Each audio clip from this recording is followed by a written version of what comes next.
Good morning बच्चों। तो चलिए अब हम अपना पिछला लेक्चर कंटिन्यू करते हैं। मियोसिस के एक जनरल इंट्रोडक्शन के बाद आज हम पढ़ेंगे मियोसिस फर्स्ट के बारे में। मियोसिस फर्स्ट को सामान्यतः रिडक्शन डिवीज़न अथवा हीट्रोटिपिक डिवीज़न के नाम से भी जाना जाता है, क्योंकि यही वह विभाजन है जिसमें गुणसूत्रों की संख्या मात्र कोशिका में आधी कर दी जाती है।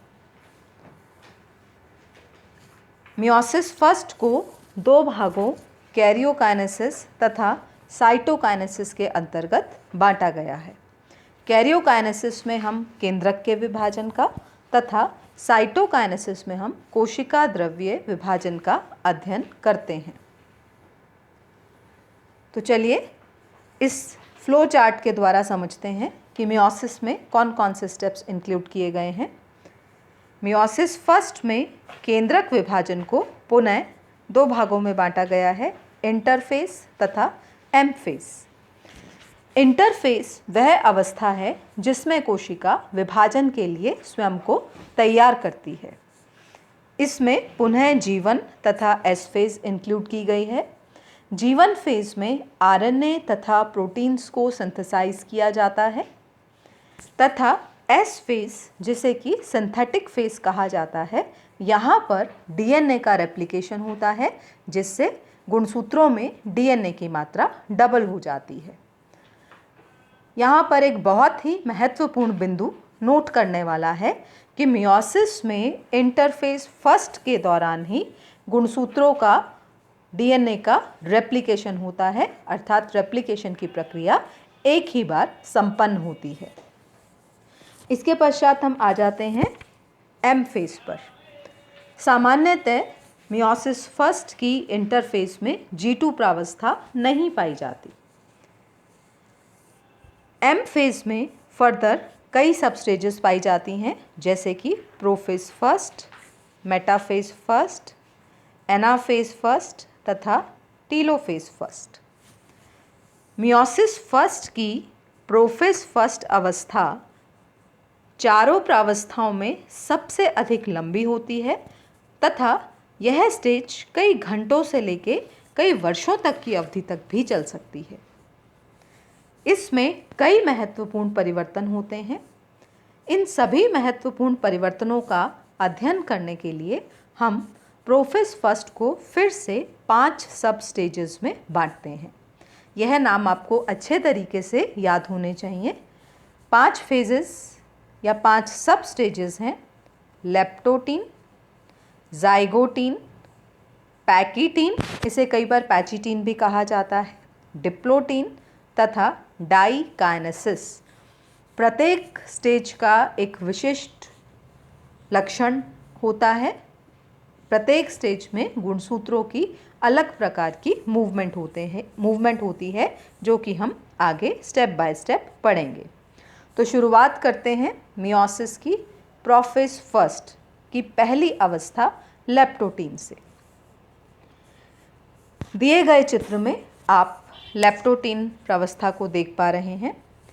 यहाँ आप देख रहे हैं कि आपको कोशिका के अंदर गुणसूत्र एक जाल के रूप में नज़र आ रहे हैं।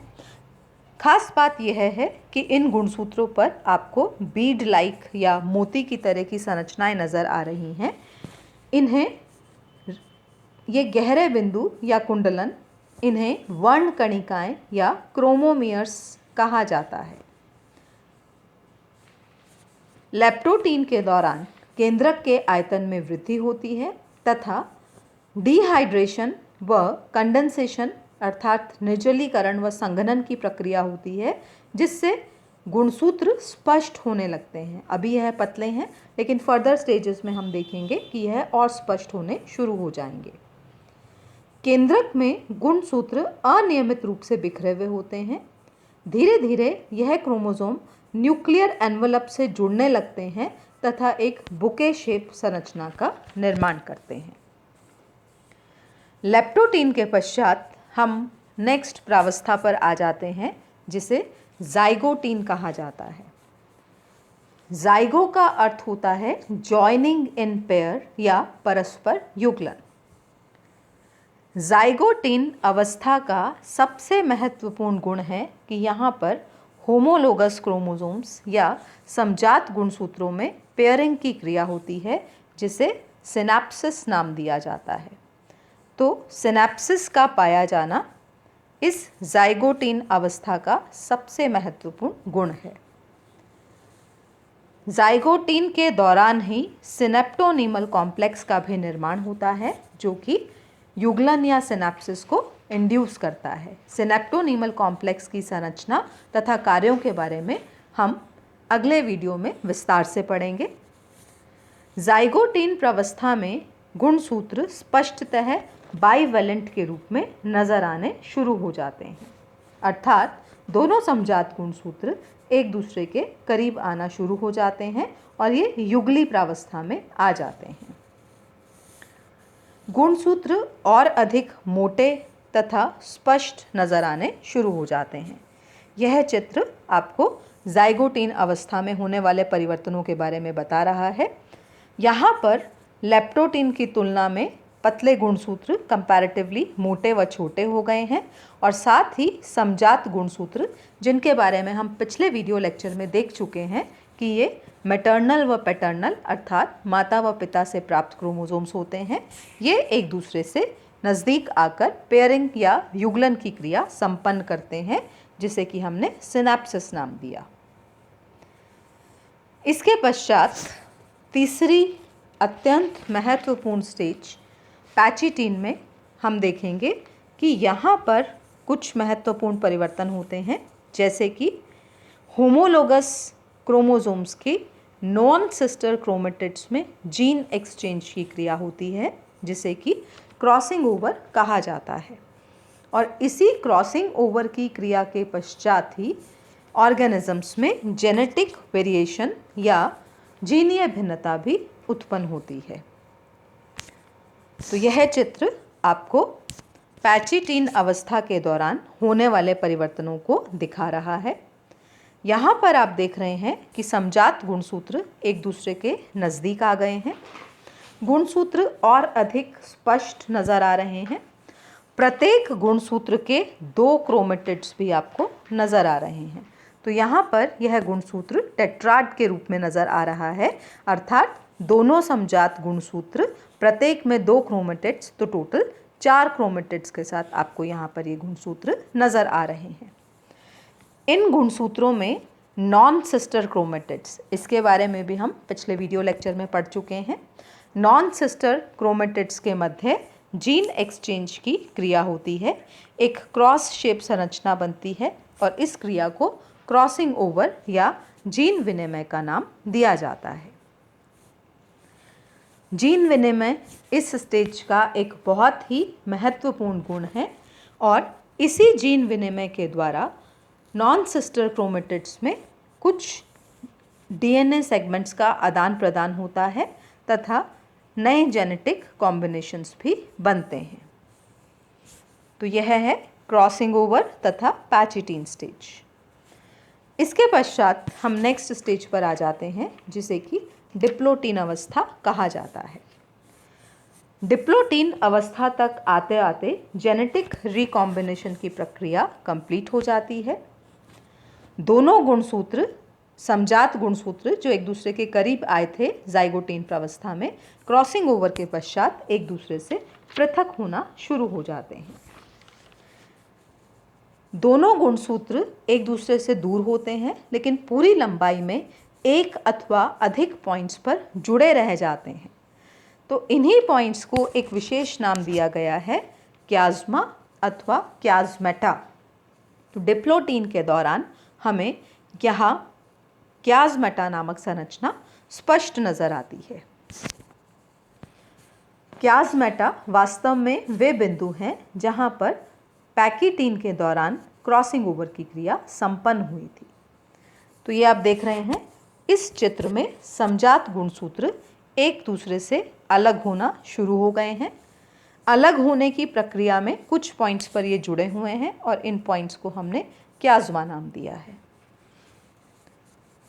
डिप्लोटीन के अंत तक आते आते एक और परिवर्तन प्रारंभ होता है। न्यूक्लियोलस तथा न्यूक्लियर मेम्ब्रेन धीरे धीरे अस्पष्ट हो जाती है, वह नष्ट होनी प्रारंभ हो जाती है। इसके पश्चात आते हैं हम प्रोफेज फर्स्ट की अंतिम सब स्टेज, जिसको हमने डायकाइनेसिस नाम दिया है। डाय का अर्थ होता है मध्य में गति करना। इस प्रक्रिया में या इस सब स्टेज में गुणसूत्र एक दूसरे से अलग होना जारी रखते हैं। एक दूसरे से अलग होने की प्रक्रिया टर्मिनलाइजेशन कहलाती है। डायकाइनेसिस के दौरान न्यूक्लियर मेम्ब्रेन तथा न्यूक्लियोलस पूरे तरीके से विलुप्त हो जाती है। तो ये आप देख रहे हैं डायकाइनेसिस का चित्र, जिसमें लुप्त होती न्यूक्लियर मेम्ब्रेन तथा न्यूक्लियोलस आपको नज़र आ रही है। साथ ही समजात गुणसूत्र भी एक दूसरे से फिसलकर पृथक हो रहे हैं, क्याज्मा भी नज़र आ रहे हैं और पृथक होने की प्रक्रिया टर्मिनलाइजेशन भी आपको स्पष्ट नज़र आ रही है। तो डायकाइनेसिस के अंत तक दोनों समजात गुणसूत्र एक दूसरे से पृथक होने प्रारंभ हो जाते हैं या पृथक हो जाते हैं।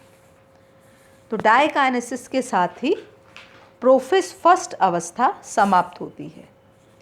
प्रोफेज फर्स्ट के पश्चात हम आ जाते हैं मेटाफेज फर्स्ट अवस्था में। मेटाफेज फर्स्ट अवस्था में गुणसूत्र मध्य भाग अथवा इक्वेटर पर अरेंज होना शुरू कर देते हैं और एक मेटाफेजिक प्लेट का निर्माण करते हैं। यहाँ पर आप देख रहे हैं कि आपको स्पिंडल फाइबर्स भी नज़र आ रहे हैं।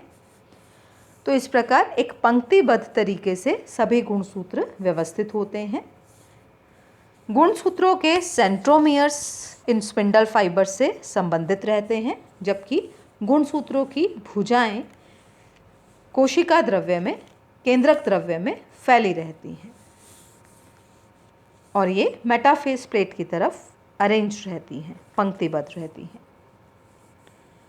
मेटाफेज फर्स्ट के पश्चात मियोसिस फर्स्ट की नेक्स्ट स्टेज है एनाफेज फर्स्ट। एनाफेज फर्स्ट प्रावस्था में दोनों गुणसूत्र जो कि समजात गुणसूत्रों से संबंधित होते हैं, एक दूसरे से पृथक होकर ऑपोजिट पोल्स की तरफ जाना प्रारंभ कर देते हैं। तो इस प्रकार दोनों होमोलोगस क्रोमोसोम एक दूसरे से सेपरेट हो गए हैं। स्पिंडल फाइबर्स के सिकुड़ने के कारण ये विपरीत दिशाओं में गति करने लग गए हैं और ऑपोजिट ध्रुव्स की तरफ पहुंच गए हैं। तो यहाँ पर पैटर्नल तथा मैटर्नल दोनों क्रोमोसोम्स एक दूसरे से जीन रिकॉम्बिनेशन के पश्चात पृथक हो जाते हैं और पृथक होने की इस क्रिया को वियोजन अथवा डिसजंक्शन कहा जाता है। तो इस प्रकार जाइगोटीन के दौरान जो सिनेप्सिस की क्रिया हुई थी, यह डिसजंक्शन उसकी ऑपोजिट क्रिया है। एक बहुत ही महत्वपूर्ण बिंदु जो कि आपको ध्यान रखना है, एनाफेज फर्स्ट में सेंट्रोमियर का विभाजन नहीं होता। यहाँ पर सिर्फ पृथक्करण हुआ है, सेंट्रोमियर का विभाजन नहीं हुआ है। इस प्रकार एक गुणसूत्र के दोनों क्रोमेटिड्स का एक ही ध्रुव पर पहुंचने की प्रक्रिया को ही हेटेरोटोपिक या न्यूनकारी विभाजन कहा जाता है। एनाफेज फर्स्ट के एंड तक आते आते प्रत्येक ध्रुव पर गुणसूत्रों की संख्या प्रारंभिक संख्या यानी जो पेरेंट सेल में संख्या थी उसकी तुलना में आधी हो जाती है। एनाफेज फर्स्ट के पश्चात हम आते हैं टीलोफेज फर्स्ट में। टीलोफेज फर्स्ट में आप देख रहे हैं कि जो अगुणित क्रोमोसोम्स हैं वह पूरे तरीके से ऑपोजिट पोल्स पर पहुंच चुके हैं। स्पिंडल फाइबर्स लुप्त हो गए हैं। गुणसूत्र पुनः लंबे व पतले हो रहे हैं। केंद्रक कला तथा केंद्रिक दोनों ही रीअपियर हो गए हैं और साथ ही यहाँ पर साइटोकाइनेसिस की प्रक्रिया भी प्रारंभ हो गई है। तो यहाँ पर आप देख रहे हैं कि अगुणित क्रोमोसोम न्यूक्लियर मेम्ब्रेन के अंदर बंध हो गए हैं और सेल प्लेट बनने से साइटोकाइनेसिस की प्रक्रिया भी संपन्न हो रही है। यह सेल प्लेट धीरे धीरे किनारों तक गमन करती है और टेलोफेज के अंत तक आते आते हमें यहाँ पर स्पष्ट रूप से 2 कोशिकाएं अगुणित क्रोमोसोम संख्या के साथ नजर आनी शुरू हो जाती हैं। यही दोनों daughter cells further meiosis second में पार्टिसिपेट करेंगी। तो इस प्रकार आपने देखा कि मियोसिस फर्स्ट अवस्था जो है अपने अंदर कई महत्वपूर्ण घटनाओं को समेटे हुए है, जैसे कि सिनेप्सिस, क्रॉसिंग ओवर जिसमें रिकॉम्बिनेशन की प्रक्रिया होती है, तथा वियोजन या गुणसूत्रों का सेग्रीगेशन। तो यह तीनों प्रक्रियाएं मिलकर मियोसिस फर्स्ट को संपन्न करती हैं। तो फिर से मियोसिस फर्स्ट के पश्चात हम अगली स्टेज पढ़ेंगे मियोसिस सेकेंड अपने नेक्स्ट वीडियो लेक्चर में। Thank you.